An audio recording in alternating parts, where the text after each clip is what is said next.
Alors, quoi de mieux qu'un jour férié pour vous parler de la marche? Alors, je vous parle souvent de la marche dans mes petites vidéos, je vous parle souvent de la marche lorsque vous êtes dans mon cabinet.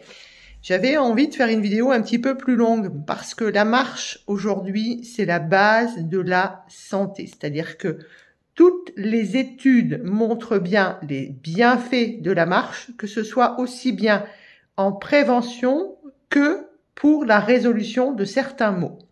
Alors, reprenons un peu notre chemin de vie. Lorsque l'on est un bébé, la seule chose qui nous intéresse, c'est de pouvoir marcher. Et donc, on va de nombreuses fois tomber, de nombreuses fois s'accrocher, de nombreuses fois pleurer, rire, pour réussir à marcher. Et puis, lorsque l'on a réussi à acquérir la marche, c'est comme s'il se passait un déclic et qu'on n'avait plus du tout envie de marcher. Et ça commence dès la poussette avec les enfants qui disent non, je veux pas marcher, je veux prendre la poussette. On sait aujourd'hui que si la maman, lorsqu'elle est enceinte, fait de l'activité physique et notamment de la marche, puisque j'ai décidé de vous parler de la marche, eh bien on sait que l'enfant aura forcément plus envie de marcher. Donc déjà, mesdames, si vous êtes enceinte ou si vous avez l'intention de faire un bébé, eh bien, pensez tout de suite à mettre la marche dans vos nouveaux rituels de vie. Ensuite, la marche, elle doit devenir un plaisir. Alors, elle doit, c'est Yaka Faucon. Parce que aujourd'hui, la marche, elle est vue comme je me rends d'un point A à un point B et je n'y vois pas forcément du plaisir. Cette marche, elle est là pour m'amener au travail, pour aller chercher mon pain, pour faire mes courses, pour aller chercher mes enfants, et elle n'est pas pour le plaisir. Et lorsque la marche deviendra une partie de plaisir pour vous dans la journée, vous aurez gagné. Alors, est-ce qu'il faut faire 10 000 pas? Est-ce qu'il faut faire 6 000 pas? Est-ce qu'il faut marcher 30 minutes? Est-ce qu'il faut marcher 45 minutes? Est-ce qu'il faut marcher à plat? Est-ce que on peut marcher sur un tapis de marche lorsqu'on est dans un appartement? Eh bien, Yaka Faucon, faites comme vous le pensez. Il est vrai que les recommandations de l'OMS, c'est 30 minutes de marche par jour et 2 heures de sport autre dans la semaine. 30 minutes de marche par jour, c'est 15 minutes aller, 15 minutes retour. Ça veut donc dire qu'on peut largement le faire. Maintenant, il est important de voir d'où vous partez. Si vous êtes un amoureux ou une amoureuse de votre canapé, si vous passez beaucoup de temps sur les écrans, si vous êtes abonné à plusieurs chaînes de séries, si vous prenez l'ascenseur, si vous prenez les escalators, si vous prenez votre voiture pour aller chercher le pain, eh bien forcément qu'on va pas mettre 10 000 pas tout de suite. On va se dire, eh bien je vais commencer à marcher 5 minutes tous les jours parce que vous allez être essoufflé, parce que le couple cœur-poumon va être compliqué. Donc, on ne passe pas d'une vie sédentaire à une vie où je fais 10 000 pas avec, entre guillemets, un dénivelé qui est important. On va prendre son temps pour mettre en place de la marche. Et de nouveau, comme j'aime à vous le dire souvent, et ça c'est écrit aujourd'hui dans de multiples études, et la dernière, elle date de 2019, ce n'est pas parce que vous faites du sport intensif le week-end que vous allez récupérer l'absence de sport, c'est-à-dire la sédentarité de la semaine. Ça, c'est certain. Ça veut dire que même si vous faites 4 à 5 heures de randonnée, comme on le fait souvent quand il commence à faire beau, eh bien, ça ne rattrape pas les maux qui sont créés par la sédentarité. Et notamment, on le voit, de nombreuses études ont été faites sur les grands sportifs qui ont eu un accident de la vie, qui se retrouvent en fauteuil roulant, qu'ils soient paraplégiques, tétraplégiques. On s'est rendu compte que ce sont des gens qui étaient en extrêmement bonne santé. À partir du moment où ils sont dans une chaise roulante, ils ont tous les maux de la terre. Et lorsque on les met à faire de l'activité physique sur des appareils où le corps va bouger grâce aux bras ou grâce aux pieds avec des entraînements, eh bien, ces personnes n'ont plus de problèmes de constipation, ont une tonicité vésicale qui est bien meilleure, un cardiovasculaire qui va mieux. Donc, on sait aujourd'hui que l'on doit avoir un point de départ et que l'on doit progresser. Donc, moi, je vous invite à vous mettre en marche, à trouver des petits rituels, des petites phrases, peut-être un post-it, peut-être, si vous êtes très téléphone, une application ou un rappel sur le téléphone, de voir votre planification de la journée pour trouver du temps pour marcher un peu. Alors, lorsque vous prenez par exemple votre téléphone, vous avez la possibilité aujourd'hui de savoir combien de temps vous passez sur les écrans. Eh bien, tout ce temps-là, qui est en moyenne à peu près de minimum 2 heures par personne, vous comprenez bien que vous pouvez largement marcher 30 minutes par jour. Il est évident qu'au départ, lorsque l'on est amoureux ou amoureuse de sa chaise ou de son canapé, on va trouver toutes les excuses possibles pour ne pas aller marcher. Il fait trop chaud, il pleut, il fait froid, j'ai pas envie, je dois faire à manger, je dois aller chercher mes enfants, j'ai un rendez-vous, etc., etc. Et donc, il va être nécessaire d'apprendre petit à petit à ce que votre cerveau devienne votre meilleur ami et que vous ayez envie d'aller marcher.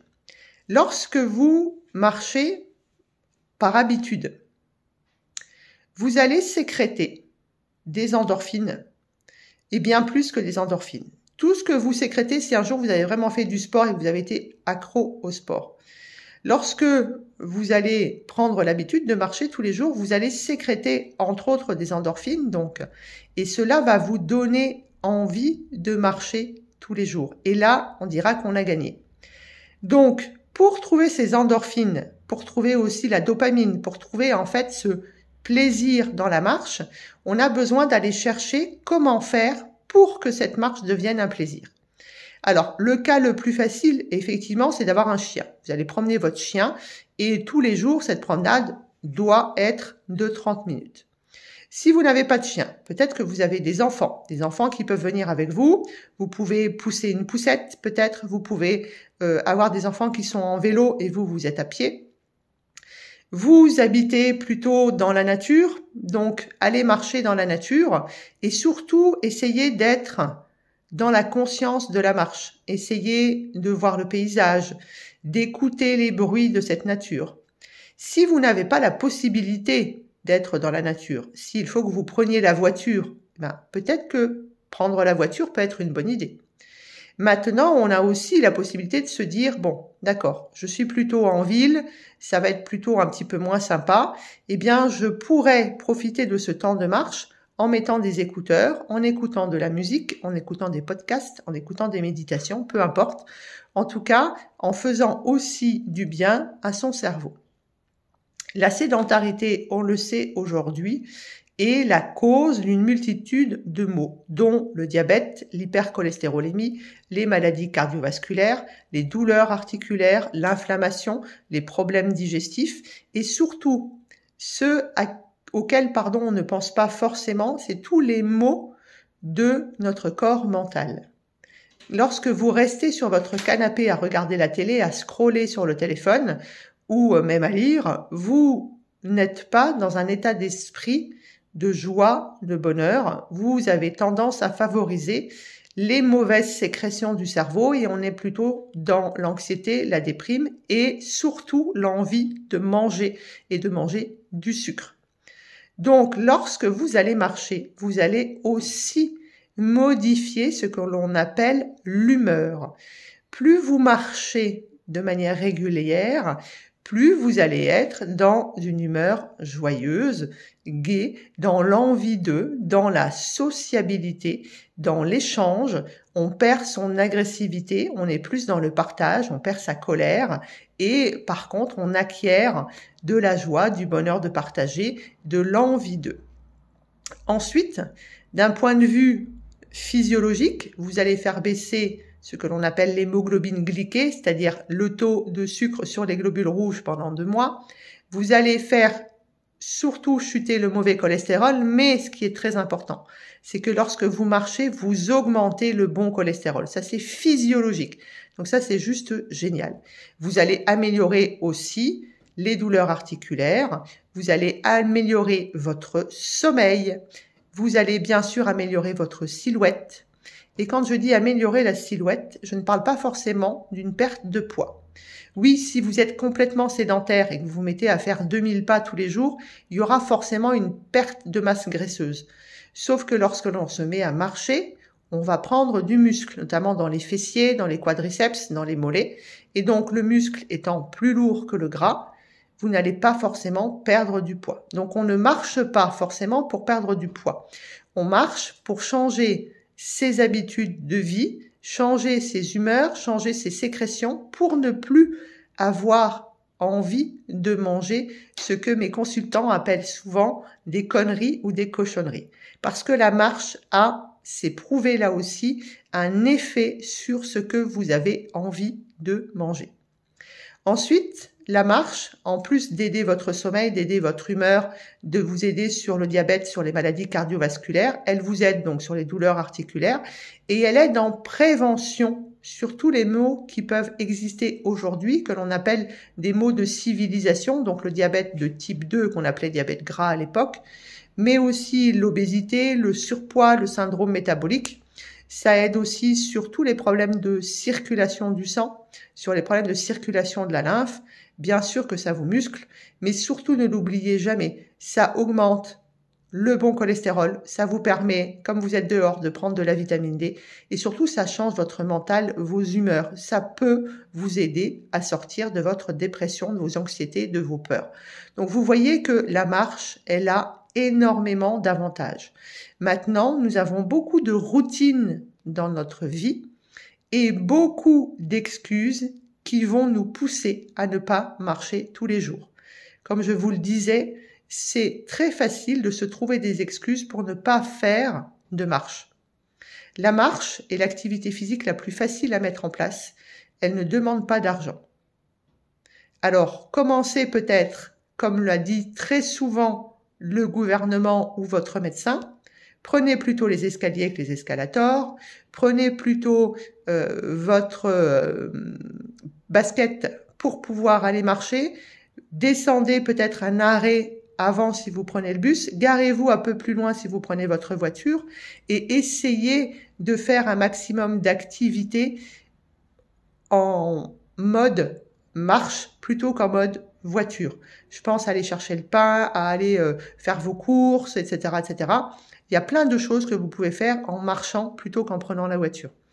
Évidemment, si vous avez la chance d'avoir des enfants, un chien, peut-être un mari ou des copines, faites ça ensemble parce que souvent, lorsqu'on est seul, on va se dire mais non, j'y vais pas, j'ai pas envie. Et lorsqu'on est plusieurs, eh bien, il y a toujours quelqu'un qui va vous dire allez, on y va, on y va, on y va, on y va.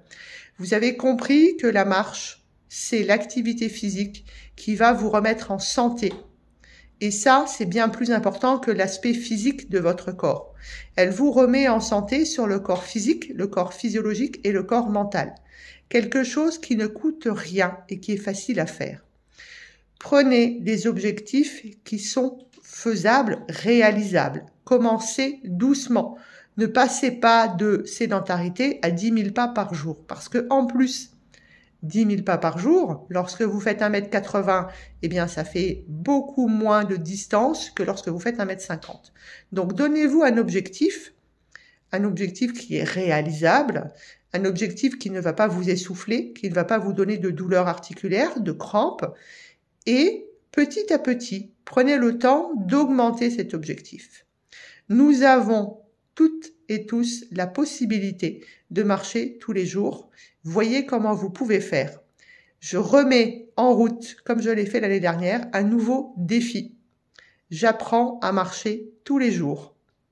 Racontez-moi, n'hésitez pas, comme vous l'avez fait l'année dernière lorsque vous avez arrêté le sucre avec moi. Eh bien, maintenant, nouveau défi. Jusqu'à la fin de l'année, on met en place de la marche tous les jours et vous allez me raconter. Peut-être que vous aurez un bilan sanguin, peut-être que vous aurez pris votre poids, peut-être que vous aurez pris la taille de votre pantalon sur ce jour, aujourd'hui, du 8 mai, le jour d'une grande célébration.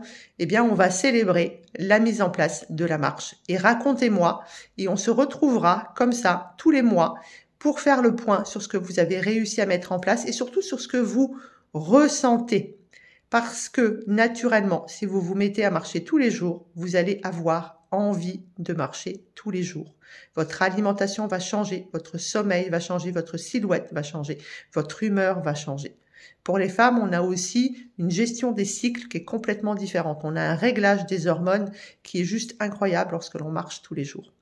Alors, on y va, on va marcher, peut-être au bord de la mer si vous avez la chance d'être dans la belle région dans laquelle j'habite, mais je sais que dans mes consultants, vous êtes beaucoup habités dans des endroits où vous pouvez marcher sans problème. Alors, prenez soin de vous, c'est primordial, faire de la prévention, faire de la guérison, éliminer vos maux grâce à la marche. Je vous le rappelle, c'est facile, c'est simple et ça peut rapporter gros. Ça vous rappelle quelque chose?